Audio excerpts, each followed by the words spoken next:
check. Keep it alive through these lines I write. I keep it live cause I thrive. I might just blow your mind tonight. I'm so hyped, but it's no hype. From this height, it's direct hits on sight. I'm your type, lend me your ears to show you that there's something in me. I'm not giving up, I'm standing right here, holding these days hostage. And I'll make this my year. We turning fear into love, and the love's in the air. I love doing this cause nothing compares. Nothing can share that same type of feeling when you feeling them flares. They can't catch it, it's havoc. I rip to a tear, switch a scenario. My stereos, I leave them impaired. Variables start to change and they're all in my range. I just gotta grab it, it's all mathematics. Every step is drastic, I make it fantastic. I'm trying to take your breath away. Asthmatic. This is live through the stereo. Go and let it blow, blow through the stereo. I'ma let them know through the stereo. Yo, here we go through the stereo, stereo. This is live through the stereo. Go and let it blow, blow through the stereo. I'ma let them know through the stereo. Yo, here we go through the stereo, stereo. Yeah, just nod your head with it. So explicit and vivid. Every image is intricate, intimate. I put my all into it. No scrimmage and no rules. I'm a pro tool. Hear my heartbeat, beat into the vocals. I'm so loco, lost my mind, oh no. It's ponderoso, dope, so no overdose, cause it's dope, yo. Man, this is house grown, mixed with some milestones. So I let the style flow down like the Dow Jones. Bringing it with some foul tones, letting the crowd know we getting loud, so it's eardrum rudiments. Yeah, we bring it rude again. Move, little hooligan. Music for tuning in, full time to the 10. I'm on my clock like I told you. I'm doing this for dreams we pursuing.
But happy to say that I am alive and well on this Wednesday, July 26, 2017, I guess it is.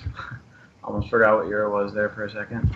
Lot of stuff. 1984, Nick, so who cares? Yeah, July 26, 1984. Lot of stuff going on. Haven't done a show since last Monday, I believe. So we got a lot of catching up to do, and I got some insight of it. I was gone. The reason I didn't do the show, I was down in Mexico. I went to Cabo, San Lucas. I'm sure everyone's pretty much heard of that. Really awesome, in fact. One of the best vacations I've ever had. I was working most of the time. Wasn't doing the show just because the internet wasn't super reliable down there, but I was still working and helping, do the anti-media thing and all that, publishing and checking Facebook and all that fun stuff. But, I definitely did take some time off to relax and clear my mind out and get some retrospection and really kind of take a outsider's look to what's going on. It's always interesting when you're in another country and you're looking at what's going on with U.S. politics. And of course, the big frenzy today, Donald Trump bans transgender people from the military, supposedly because it's unaffordable, although that, I'm afraid to say, is bullshit because they spend... That's super important. Yeah, they spend more money on Viagra. In fact, I think it was like 8 times more on Viagra than they would spend on whatever the hormone treatments and stuff that transgender people need. And I mean, let's be honest, it's bullshit. Trump did this because two things. He's trying to rile up the lunatic conservative base who apparently Christians are not okay with. You mean he's trying to placate Pence supporters? I hope all you impeachers are getting a nice taste of what's to come. Yeah. Apparently Christians aren't okay with transgender people existing. Am I to be correct on that? I could kind of see the marriage thing. Okay, you disagree with it because Jesus said that gay people can't be married. Oh wait, no, that's right. That Jesus never said that. But you don't agree with gay people getting married, fine. But do these people disagree with transgender people existing? I mean, is that what the problem is here? That is just crazy. The less obvious thing and the more likely thing. This is a big dude. Trump did this because he's trying to sleight of hand people. There's something else going on. They did this so that he could trigger a frenzy, and now there's something else going on that's not being talked about, basically, more or less. That's my theory on it. Anyway, we're going to talk about that, a bunch of other stuff. I updated my damn laptop. Microsoft forced me to update, and yeah, I'm guilty of still using Microsoft, number one. Number two, now my internet has been shitty all day. My internet's working, but my browser keeps freezing up. Like every 15 or 20 minutes, my browser freezes up, and I've got to restart my browser. So I don't even got my browser open to look at the news stories that I want to talk about tonight. But I'm going to pull them up on my phone.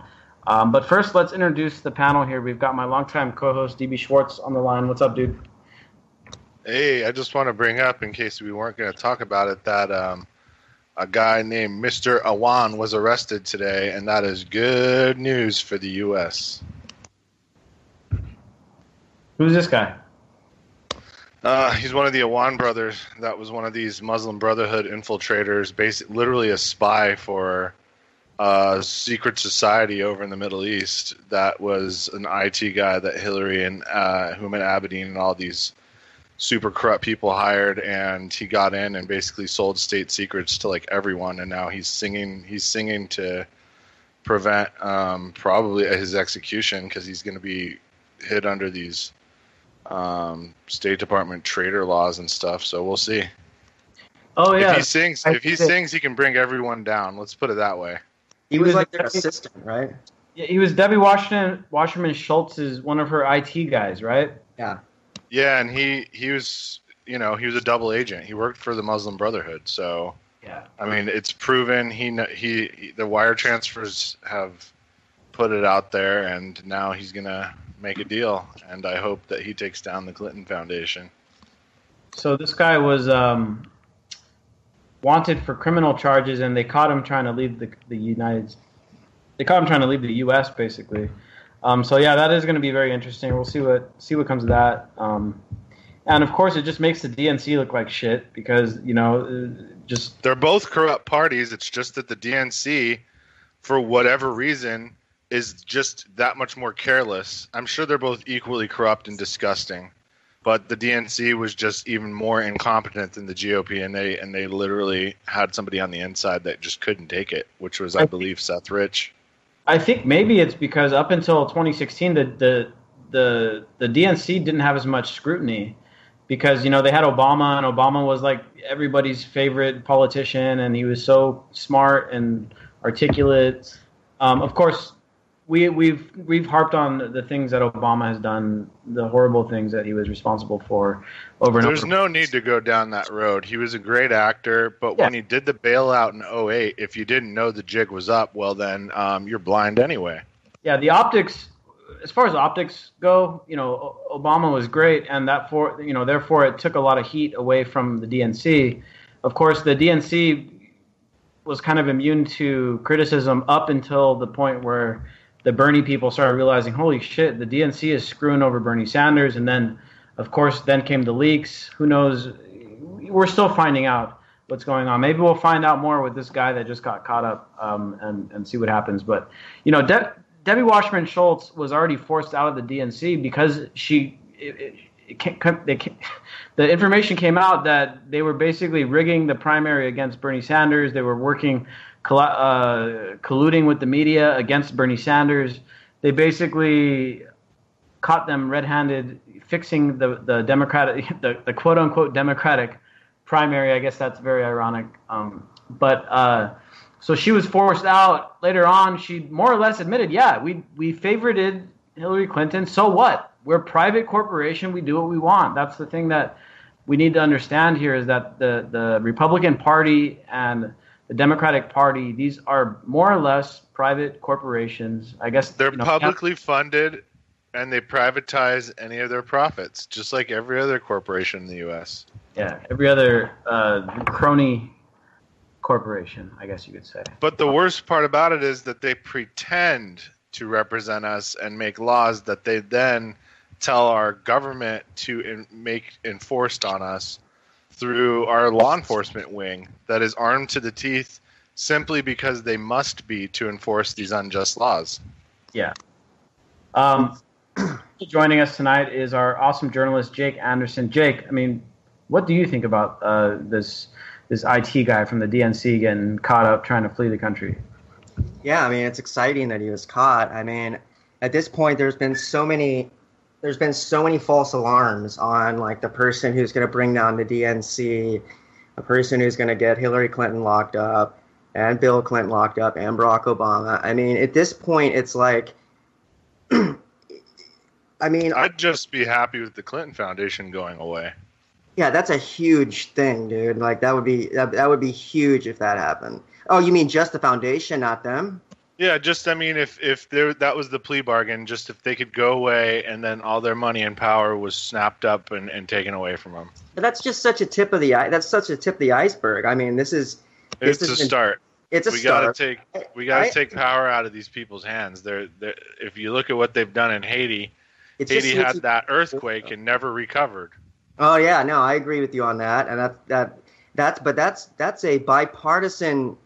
I mean, you're talking next level up. You're talking the IMF and the World Bank and the collusion. Oh, yeah, the collusion that goes on there. They just used the DNC for Haiti, and they sent the GOP somewhere else. Politicians are reporters for the deep state. The politicians are liaisons between corporations and government who figure out the pieces of legislation that will benefit the corporations and vice versa. And then they get a nice spot on a board later in life that pays them a shitload of money. That's the synergistic thing. Don't even think about politicians as anything. They're vacuous. They're just vessels transporting information back and forth between corporations and the government.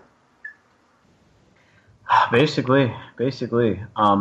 Interesting. Let's one interesting tidbit here. Of course, John McCain is got brain cancer. I'm not sure that anyone is surprised by that because the dude is whacked out of his mind.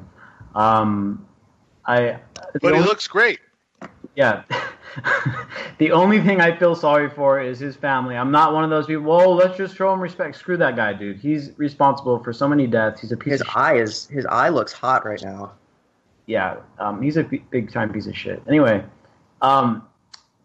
here's some interesting information. I don't know if you guys saw this story, but many of the, now that everyone kind of knows that Hillary Clinton is done for, especially after that last poll that came out where she's like somehow still more unpopular than Trump. I can't believe that. But it's not surprising, but it's still kind of unbelievable given the fact how unpopular Trump has become. Here's an interesting bit of information. A lot of the donors from the Clinton Foundation have now been putting money towards John McCain's foundation. And so, that's just kind of interesting. If you pay close attention to things, I guess you wouldn't be surprised because we've said this before. Hillary Clinton was kind of more of the neocon in the race. Now, Trump didn't run on a neocon platform per se, but he's definitely become a neocon and he's surrounded himself with neocons.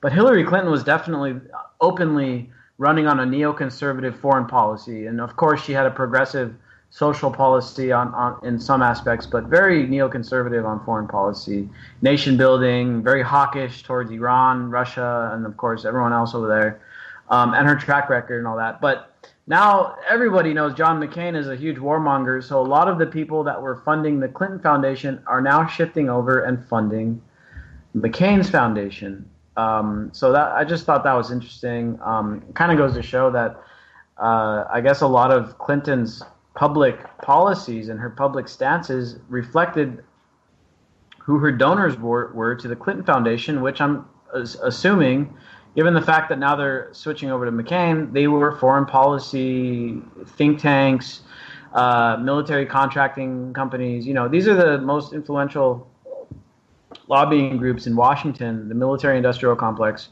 and they're jumping ship from Clinton because Clinton's a sinking ship. And they're looking for new outlets. I can only guess that Obama is going to have a foundation that is going to, you know, see its budget pumped up by military-industrial complex. McCain, obviously. So that was interesting. DB, I want to go back to something. This is something we've been talking about for a really long time, and Jake brought it up just now about how the IMF is up above our governments. This is out of Russian media, just came out yesterday. IMF may be moving its headquarters to China in the very near future, given the fact that China is expected to surpass the strength of the United States. Wow, that's huge. That's weird. Yeah, this is really big, and this is according to the chief of the IMF, Christine Lagarde, who, of course, also just got convicted, actually, of corruption in France and didn't get punished, you know, because these kind of people are immune to punishment. But so yeah, DB, you've been predicting this for a really long time, because I guess it's not that hard if you look back at you know, the rise and fall of power around the world throughout history. The powerful kind of shift from place to place, and they kind of leave the former power in flames when they move to the next place, to greener pastures. I guess the most obvious, you know, situation going on here is the United States is quickly becoming the number 2 power in the world, and China is quickly becoming number 1. In some measures, China is already more powerful than the United States, especially in population. I would say economically, China has already passed the United States. That happened, depending on which measure you use. As of last year, on 2 separate measures, China had surpassed the United States. So, DB, what do you make of this news, dude? I have no idea what the question was, Nick. Oh, so what do you make of this news that the IMF is considering moving to China, since considering China is about to be more powerful than the United States? Well, if China and Russia are going to join together and create a counter currency against the dollar that's gold-backed, and it's going to force the Fed to be audited, and they're going to show gross misuse, which is going to lead to trials, and they're going to have a lot of people go to jail, and then we're going to back ours with gold, and we're going to have a jubilee. So if everybody out there has a lot of student debt and such, I wouldn't worry too much about it. Yeah. So, Jake, I'm going to go back to you. I know you got some ideas on this, and then I'm going to bring up another report that was just out of The Intercept by Jeremy Scahill. Very, very important article. But first, Jake, what do you make of this news about the IMF considering moving over to China? I mean, I'm a little behind on my history when it comes to that, but the last thing I was reading was the author who did Confessions of an Economic Hitman, and his second book was basically about how the U.S. empire has been built through, you know, economic imperialism and a kind of neo superpower movement that was not. I mean, it hadn't really been seen before. It wasn't the traditional way China or even Russia had built the empire. So it's really fascinating that the IMF is, you know, I mean, who knows what that means? It's easy to overread some of these things, and usually the implications are like 30, 40 years down the road sometimes. But one thing is for sure is that China is they're now leading the way on eco-friendly technology in terms of curbing emissions. But more importantly, I mean, they just I reported last week about how they just created the first quantum computer network. It's basically like a beta rollout of a quantum computer network, but it's the first step. I mean, they successfully teleported a photon into orbit, showing the potential of quantum information, which is very hard to understand, really. But I mean, basically, quantum computers are the they're going to be the future of computing, and China's ahead of us on that. And it's just sad, it's sad to be a part of this empire that's just funneling billions and trillions of dollars into war and just stupid infrastructure projects and just hassling over nothing when, the entire future of the 21st century, is being written right now. And one has to imagine that, all the coffers of the deep state are aware of this, but it's just like war runs the world right now. So it's like until some of this new technology starts, bringing in the kind of money that war does, I still think it's going to be a war-driven world. Have either of you noticed, well, I don't know, Jake, maybe you have because you've moved, but have you noticed how different areas of the country are developing infrastructure like completely differently and in different budgets and timetables? Like, I don't know. In general, I've just seen decay and decrepitness everywhere. It's rebuilding up here. Whether it's California, Albuquerque, Portland. How about Portland? Portland is decrepit. Portland, it's not decrepit. It's just they're not rebuilding. There's such a population burst happening right now that all the focus is on new apartment buildings and basically trying to deal with this huge flux of people that are, many of them are coming from California because California's become super expensive, inhospitable, just not a good mental environment to be in, really. And I anticipate a lot of these spilling out into other parts of the country, and places like where you're at right now. I mean, I think the coasts are about to. I think the wave is about to crash inwards. Places like Boise, Idaho, and there's just a lot of places it's slowly moving backwards across. I don't know what the explanation is, man, but that's what's going on. Well, what is allowing people to move to other places that are cheaper? I think so. I want to stick on this topic of China because this is the biggest news story that the United States is going to be dealing with for the next 10 years, 15 years. So first, this article over on The Intercept, it's about 10 pages long. So unless you got like 20, 30 minutes to go read it, give yourself some time. There's also a huge interview audio goes along with it. This is by Jeremy Scahill, very, very strong author, journalist, investigator. Donald Trump and the Coming Fall of American Empire. So you could just imagine the intricacies of this article. But basically, it just talks about how the United States we peaked, and we've talked about this on this show so many times, and I'm just glad to see that some very, very scholarly people. This whole article is based on this interview with this guy. I think he's a professor, author, very, very smart dude that has been basically a thorn in the side of governments for a long time. Anyway, we've been talking about this. The United States as an empire peaked out. We peaked out, and this guy says that we peaked out in 2003 with the invasion of Iraq, and that was like basically the final blow to the U.S. empire because it's become just such a big money pit, and we didn't get really much out of it, and we lost all of our credibility and stuff, and nobody really believes us anymore on things. Very, very long, good article to read because it's the reality. Look. Our parents and, maybe your grandparents, mine were facing a little bit of a different situation. But many of our parents were basically the last generation to really live a life that was kind of, strong American empire, and a lot of people got the benefits from it. The middle class, everybody owned a house, everybody had a job, everyone had a couple cars. A bunch of people went to college and all that stuff. And I guess everybody our age, and millennials, anyone just a little older, and all the people younger than us, we're all kind of now in this new reality where it's like we went through high school, and I remember my teachers.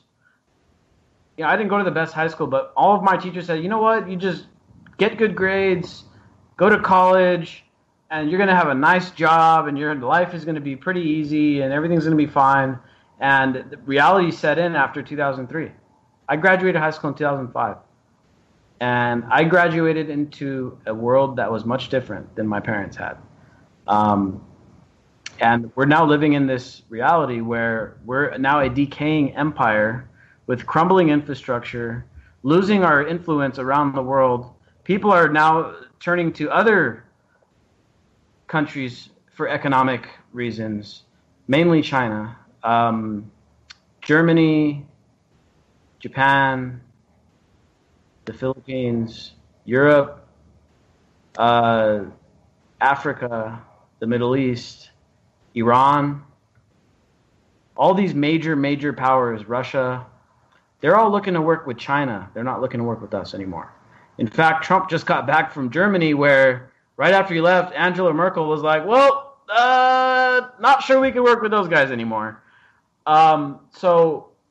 Germany's probably Germany's the third most powerful country in the world right now, considering England is also kind of going. They're so closely. That is a slap in India's face, Nick. England is so closely attached to the United States that they're gonna get sucked down with us. But anyway, I can't summarize this whole article just because it's so damn long. India and China are on the verge of a huge war, right? They're beefing with each other now too. Well, did you see the troop movement numbers? I mean, you don't move 100,000 troops for fun. I haven't. That would be really ugly. And the only look at Xinhua News or whatever, the Chinese news. They said China moved 100,000 troops. If it's a dance party, it'll be fun. Their standing army is what is it? A couple million? So that's 5% of their total, I think. Jeez, that would be ugly. So many people between those two countries, like half the population almost. Well, yeah, I mean, they can't not go to advanced weaponry because one of them's going to win, right? One of them will win with their conventional war, and they'll start taking the land. Yeah. Yep. That would be ugly. Really ugly. So here's one of the points I wanted to make with China and what they've done compared to what we've done. As Jake said, a lot of the infrastructure is crumbling. Where's the money gone? Well, I drive through even nice areas. Pacific Beach, I brought this up before on the show. There's an area called Pacific Beach here in San Diego. You guys know about it. Very much a thriving economic area where everybody goes down there, spends a lot of money down there. The place is flush with cash. Businesses, there's 1,000 businesses down there in a little tiny area. Property values are super high. You go down there and it's like you're off-roading. The roads are so damn bad. The infrastructure is falling to shit, even in areas that are super rich. Where is the money going? People are wondering. Well, I'll tell you what. This is part of the reason why China is going to overcome the United States very, very soon. According to this article on The Intercept, it's going to, by 2025, the average American will have realized, holy shit, this is happening. By 2030, it's the case closed. China is number one. The United States will be clearly number two power in the world, which means a few things. First of all, our strength, we can no longer go around projecting military strength without expecting to get checked. China is because they're going economy first, military second. They are putting money into military technology, research and stuff, but mainly they're going economic route right now. But they have such a manufacturing base at this point. If ever they needed to scale up, and you remember back in World War II where the car plants started making tanks and shit. Same thing in China. They've got so much manufacturing now that whenever they needed to, they can just flip a switch and they start making tanks and jets. But the real question is, Nick, can China ever? This is the real question. China can never go east because Japan can never be defeated, period. So China's stuck in their little box to either fight Russia, India, take over all of Southeast Asia, sit there and do nothing, or go on a suicide mission against Japan. Yeah. I mean, I don't know. Here's what I hope that China doesn't go around and start projecting itself like we've done, like the United States has done. You know, the United States has been an irresponsible world power. We've projected our strength irresponsibly and unjustly, especially in the Middle East, and especially in places like Iraq and Libya and Iran. At least China would have the pretense of them just being overpopulated and saying, we need more land. You know, and is it justified? No, but at least it's logical. Yeah, at least it kind of makes sense. And it would be more honest.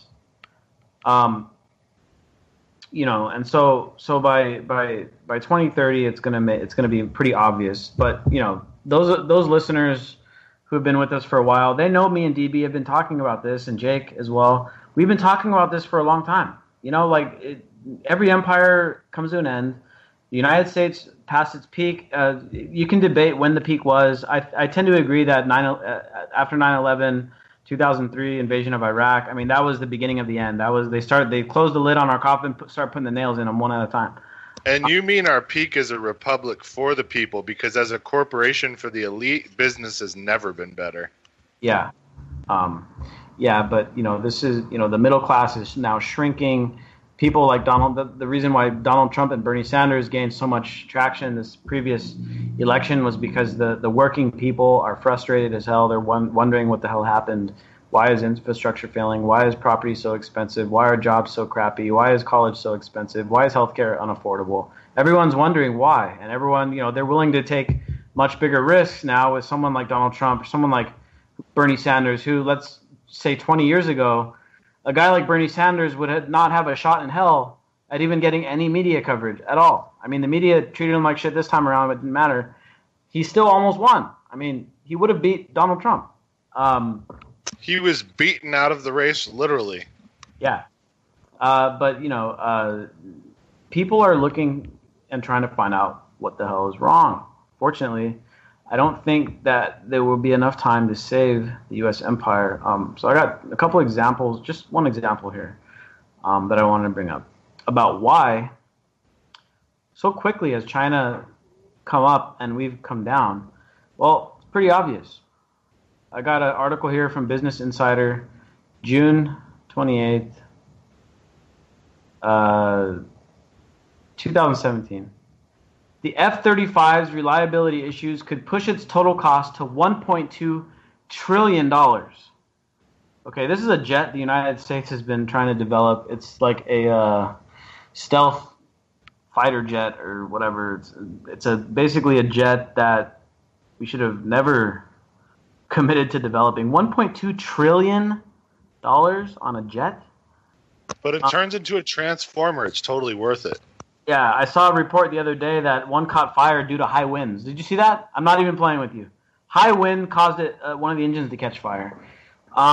So this thing is rash with problems and stuff. $1.2 trillion to develop a jet, which by the time this thing is like fully operational, there's not really going to be an empire left to defend. At the same time, over the past 10 years, China has been dumping money into this project called One Belt, One Road, which is basically Silk Road 2.0. $1 trillion they invested in this thing over the past 10 years.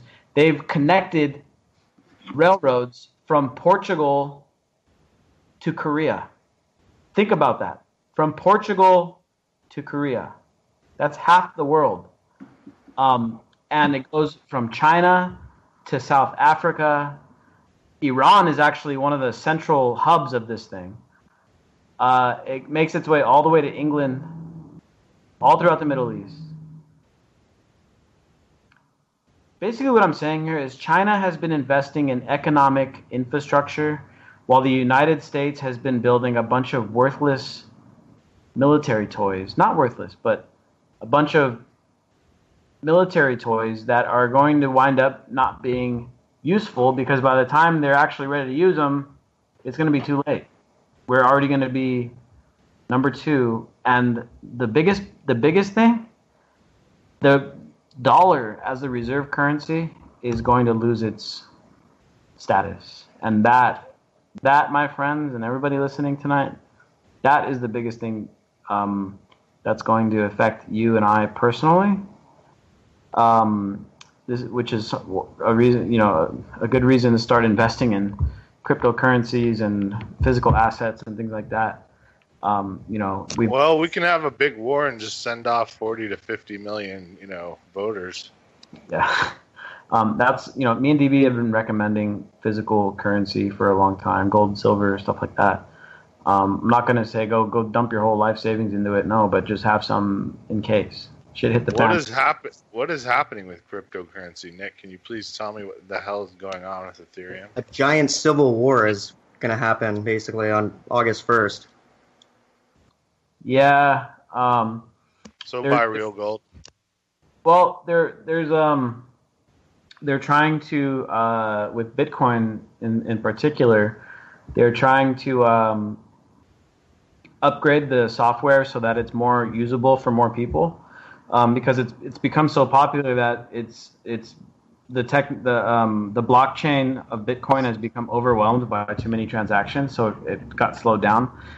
This is a problem they've been foreseeing coming for like a couple years, but they could never agree. There was never enough consensus to change the software until now. There's finally been a consensus. It broke through about a week ago. There was finally enough of a consensus, and it's getting locked in. August 1st, the protocol gets locked in. It's already basically settled. The big uncertainty is already out of the way.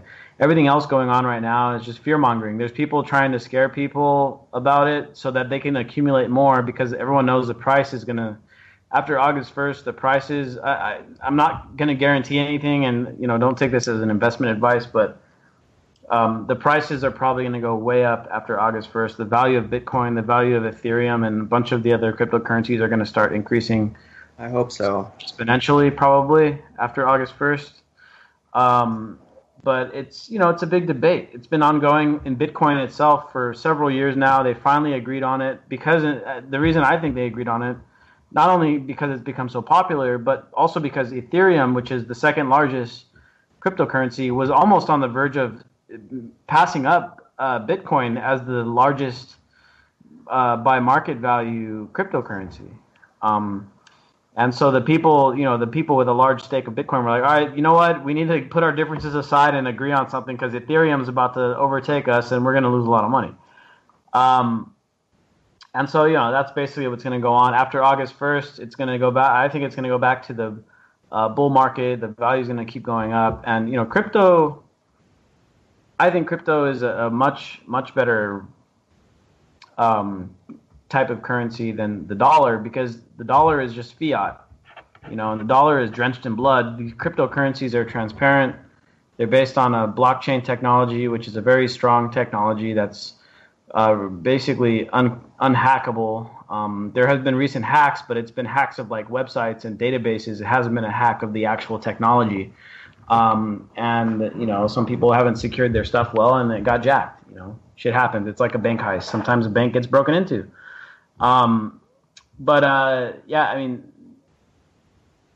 The big thing here is that the dollar is going to lose its reserve status sometime soon, probably by 2030. Now we have a better idea of the deadline.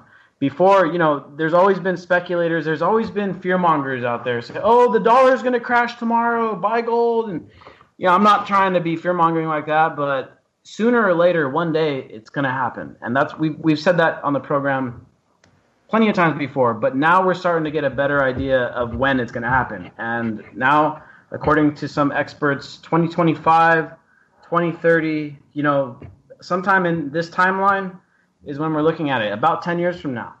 So you got 10 years to start being ready, and of course, you're going to see it every day. I mean, just the IMF news came out yesterday. The IMF, the International Monetary Fund, one of those well-known financial institutions in the world, very nefarious, by the way, is now thinking about moving its headquarters to China because they say China is going to be much more powerful economically very soon. So, I mean, the writing is on the wall. It's up to you to do something with it. If you don't do nothing with it, well, don't say that we didn't tell you so. But those people listening tonight, you guys have somewhat of an advantage because we've been talking about this stuff for a long time. And we have at least some solutions. I was just talking to this guy today. I went out to the farmer's market, and I was talking to this guy. He came up to me because I was wearing this Costa Rican shirt, and he came up and he said "puro vida," which is like a phrase they use in Costa Rica for basically everything. It's like "what's up, dude," or it's like "have a nice day," or it's "good night." Like, I mean, you can use it for anything. And I turn around and I'm like, "Hey, what's up?" And he's like, "Oh, I thought maybe you were from Costa Rica." I'm like, "Oh, I'm not from Costa Rica, but I've been there and I liked it." And he started going off and telling me about him. He had been to Costa Rica and how he loved it. He's thinking about moving down there. In fact, he changed up his job situation specifically because he wants to move down there. The guy turns out to be a former Marine in the U.S. Marine, super proud veteran, but at the same time, he was also very anti-establishment and was, talking about some pretty similar stuff to what we talk about. And then I brought up something about China, and he goes, "Yeah, dude." He's like, "Man," he's like, "You know what, bro?" He's like, "China is gonna own the United States sometime very soon." And and I was just kind of joking around about him. I'm like, "Yeah, dude, I'm thinking about learning how to speak Mandarin." And he's like, "Dude, that would probably be a good idea." Yeah, but Japan owns 70% of the debt, so China's 20% is basically nothing. True, but so learn Japanese. Yeah, learn some Japanese and maybe learn some programming. Learn how to program the robots. And Korean. Korean is also. I mean, if South Korea and North Korea reunite, they'll be just another Japan. Yeah, that's true. But I found it interesting that this dude that was a former Marine was like, "Yeah, man, like China is passing us up." And he wasn't mad about it or anything, but he was just kind of like, "Yeah, it's happening, dude. Like, it's going to happen. We're not going to be able to stop it." I mean, here's the other thing, and this is what's been in the back of my head. And this is another, I hate to be redundant here, but this is another thing we've been talking about. And I guess it's a good thing that we've been talking about this stuff because it means that we've been pretty much accurate with a lot of the stuff we've been talking about. And that is that the only option really left, because the United States squandered its influence, it squandered its resource base, it squandered its people, it took advantage of our people. The corporate class, the parasitic class got too greedy and it screwed the rest of us. And by doing that, they were so short-sighted that they kind of screwed us in the long run. Sure, they got rich, and yeah, there's a bunch of billionaires, and there's probably trillionaires and trust funds that are worth who knows how much money out there. But in the long term, they screwed the ability of the United States to be a force for something good in the world, and they turned us into something greedy and something that takes advantage and something that steals from people and beats people up and kills them to take their things, like what we did in Libya and what we did in Iran and Iraq, and basically what we did in Afghanistan. It's been squandered. It could have been something good. We could have been a force for good in this world, and we could have been a force that kept peace in the world and advanced technology, and we could have already been. I mean, we still can be, Nick. They didn't take away our right to defend ourselves, and when they come for that right, unfortunately, people listening now understand that somebody's got to be the first. Somebody's got to be the first Joe on the beach. D-Day didn't happen without a sacrifice. You know what I'm saying? Yeah, it's true. And I guess the point I want to circle back to is that because the government and the parasitic classes have squandered our opportunity to be this kind of permanent force of good and progression, there's only one hope left for the American empire, and that's a big giant war. And that's the way I see it going. Is these guys are like going to be like shit. And we can win if Russia sits on the sideline too. Trust me. Yeah, and they're over there and like shit, dude. China is gonna be bullying us around in a few years. What the hell are we gonna do? Well, they're gonna some bright guy is gonna have the idea saying, well, let's go start a huge war with China or try to get China to fight India or something. And that's gonna be their last resort, and that's probably what they're gonna try to do. And so that to me is the big thing I think that Americans need to understand is that our government may try to start a giant war to save our empire, and it's up to us if we want to sit on the sideline at least at first and let them do it, and then we a lot of us end up dying because of it, or are we going to try to stop them? And that's going to be the hard choice that we're going to have to make in the next about 10 years. And it's going to be a very, very hard choice. And some people are like DB said, dude, someone's going to have to be the guy to go throw his body on the line. And, And I know the vets are going to take the lead. So when they do, the regular people got to get off their big McDonald's eating butt and get ready to go.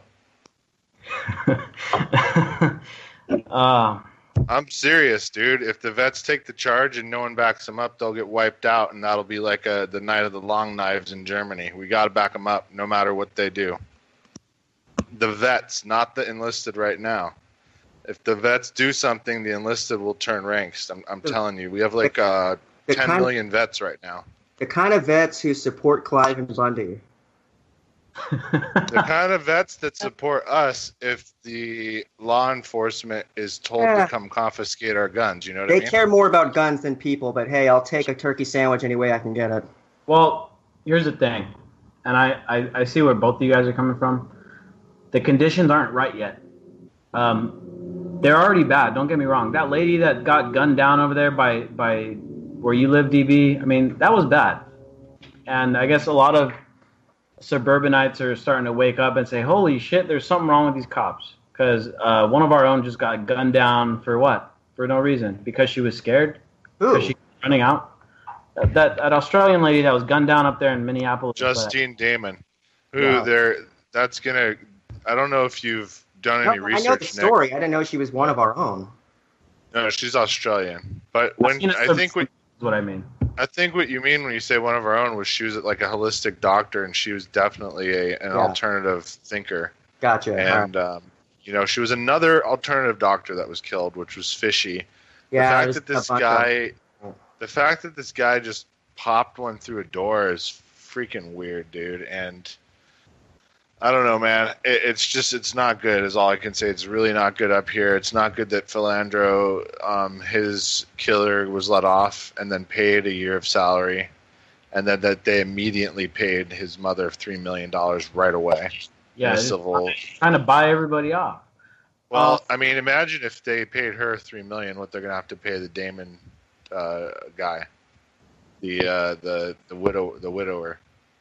I mean, you're talking about probably 10 times that, maybe. So the city's bracing for that. They've already put out something about how they're going to get the best legal team they have. And I'm like, come on, man.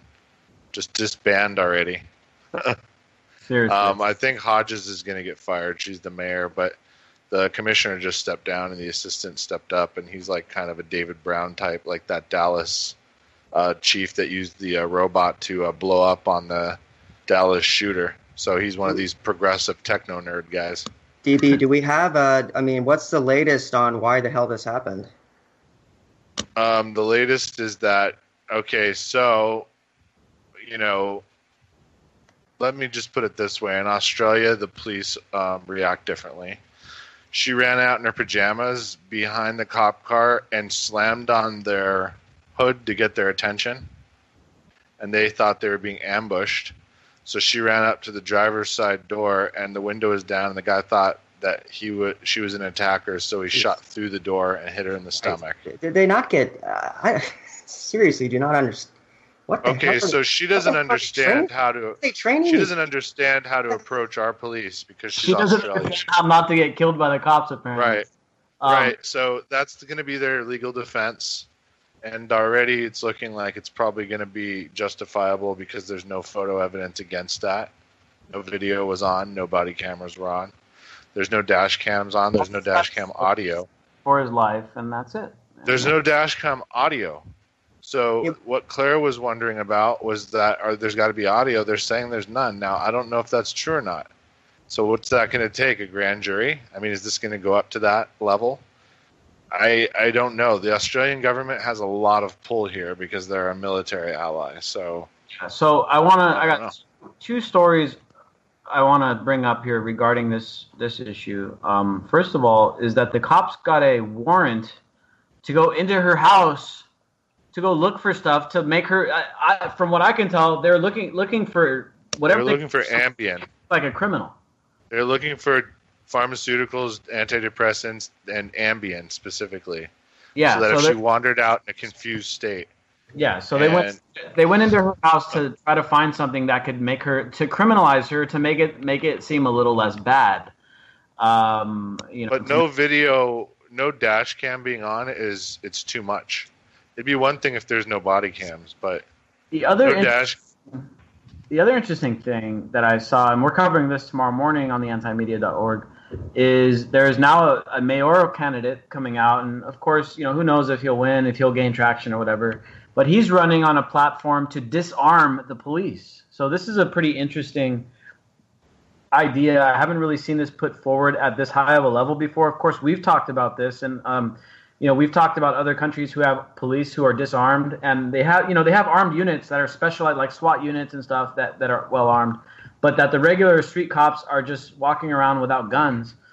There's a mayoral candidate now for Minneapolis that is advocating that policy. So I find that pretty interesting. And then the other thing I want to bring up is that the whole point I wanted to talk about the story is that these type of stories are pushing more and more people together. I mean, of course, there's always, and the whole reason behind a lot of this divisiveness is to split the people apart and get them fighting each other. But what I was saying about, what Jake was saying about the Bundy veterans and what DB was saying is about how we need to allow have these veterans lead the way and back them up. The conditions are approaching where it'll get to the point where it's so bad where people will put their differences aside, where there's extremely conservative militias that are made up of former veterans, and there'll be hardcore leftist, street protesters putting aside their differences and going out when the conditions get to the right point. As the United States loses more and more power to China, as the government becomes more and more authoritarian, more heavy-handed, they kill more and more people for no reason, they keep stealing people's stuff. I mean, Attorney General Jeff Sessions is talking about upping the amount of civil asset forfeiture. I mean, this is literally just theft. They're literally pulling people over and stealing their shit. When this stuff gets bad enough, and as the empire gets weaker and they look for more sources of revenue, the differences that people have are going to be put aside, and there's going to be coalitions formed that, Jake, you and me and DB have talked about this, the left-right coalitions. The conditions aren't there yet. Right now, I think, they say it's darkest before dawn. I think that's the point we're at right now, or we're approaching, where it's getting worse. Soon, there's a critical mass that needs to be reached. Soon, the situation in the United States will be that which will allow people to put aside their differences and finally join hands together and take on the parasites. Hopefully, we do. These assholes try to start World War. It's getting to the point where, I mean, the trigger inflection point they needed was when people have nothing to lose. Right now, people still have a lot to lose, and many of them would rather suck it up and have their family still live and, not expose their family to such what would be, essentially a violent revolution. But it will get to the point where when people don't have health care, when people can't afford groceries, when their lives are truly miserable and their kids are actually dying and everyone's upset, it will get to the point where they'll just feel like they have nothing to lose. And that's when revolutions happen. Yeah. And, we're getting to that point pretty soon. It's getting to that point up here because I've been talking to people and they're like, hey, if the cop pulls you over, like basically at this point, anything could happen no matter what at any time. Yeah. And everybody's feeling that now. Like, it doesn't matter. it could happen to me. I mean, Yeah. so. Yeah, and you don't really see revolutions in the happening inside of the major the superpower empire while it's the superpower. You didn't see Rome. You didn't see these kind of revolutionary movements going on in Rome until after. Rome was already at the point where it's like, okay, Rome is falling. Now let's have some political movements. When the empire is strong, when everybody's rich, everyone's middle class, everybody eats, everybody's got the comforts, the creature comforts. Nobody, like you said, Jake, the people don't have too much to lose. They're not going to go out in the streets and say, screw it, let's have a revolt. Let's overthrow this shitty ass government. Let's hang the parasites up from trees. They're not going to do that yet because they still got too much to lose. But I'll tell you what, when the dollar loses its reserve status, when China is the new superpower, when the people in the United States are like, holy shit, what the hell happened? These fools sold us out. All the rich bastards left us behind. They moved over to Asia. Then something's going to happen around here. Dude, and that's approaching. And that's exactly why all the billionaires and all the people in power are all starting to support the universal basic income, because they understand what's going to happen. This is why Zoltan Istvan was talking. He said it straight up. He said they're going to have to do a universal basic income because when the truckers lose their jobs, they're going to lose their minds and get their guns and go kill people. And he was being, a little hyperbolic there, perhaps a little facetious. But, I mean, his basic point is correct, which is that if they don't give a universal basic income soon, people are just going to give up. I mean, because most people right now hate their jobs. They're not happy with what they're doing. And they're just scraping to get by each month without $10 to spare, and there's only so long people are going to put up with that, man. And like the smart billionaires understand that there's going to be an X on their back when this cultural revolution starts. Yeah, dude. I guess we can coin a new phrase: paychecks or pitchforks. Pick yeah, up. There you go. But a lot of these guys, and this is a story that we covered on the anti-media. I know, Jake, you've looked into this stuff. A lot of these billionaires, especially the techie dudes, are now. A lot of them are trying to get off the whole planet, but a lot of them are also like trying to buy, compounds in like New Zealand. They're buying up private islands. They're buying huge properties overseas. Because a lot of these guys, these super rich guys, they have all the analytics, they've got all the data. They see the writing on the wall, just as we're talking about. They probably have even more insights than we do. No, they know what's happening. They know what's And those of them, the ones that aren't going to be able to escape to China and be part of the Chinese parasitic class, they're trying to just have basically bug out bunkers where they can go live out the rest of their lives and not get killed. And they could, basically they've turned into high-tech billionaire preppers. They're buying up New Zealand and all the farmland there in the droves. Yeah, dude. And so this is some real shit. You guys go look this one up. We covered it recently on the anti-media, but there's a lot of news articles on it recently because this is becoming pretty well known. These super rich guys are trying to they're building survival compounds. Some of them underground, some of them in rural, hard to get areas. They're buying up farmland. They're buying up resource-rich areas, and they're just trying to find places where they can survive in the event of some bad shit happening. Mark Zuckerberg is trying to take over that whole area in Hawaii. These guys are preparing for this stuff, and I hate to say it, but the average American, you guys are going to be left behind, dude. Like, most of these guys aren't even aware that this is going on. At least the people. If you don't take it back, you are going to be. At least the people listening to this show have the advantage of knowing what's coming. Hopefully, you guys can take this information, use it for your own survival, use it to give yourself a way of life. Give yourself comfort in the times that are coming that are going to be very hard for a lot of people. Yes. Food and water as a weapon will be soon. I'm on my clock, like I told you. I'm doing this for dreams we pursuing, but call it a reality, cause there's no illusion. This is live through the stereo. Go and let it blow through the stereo. I'ma let them know through the stereo. Yo, here we go through the stereo. This is live through the stereo. Go and let it blow through the stereo. I'ma let them know through the stereo. Yo, here we go through the stereo.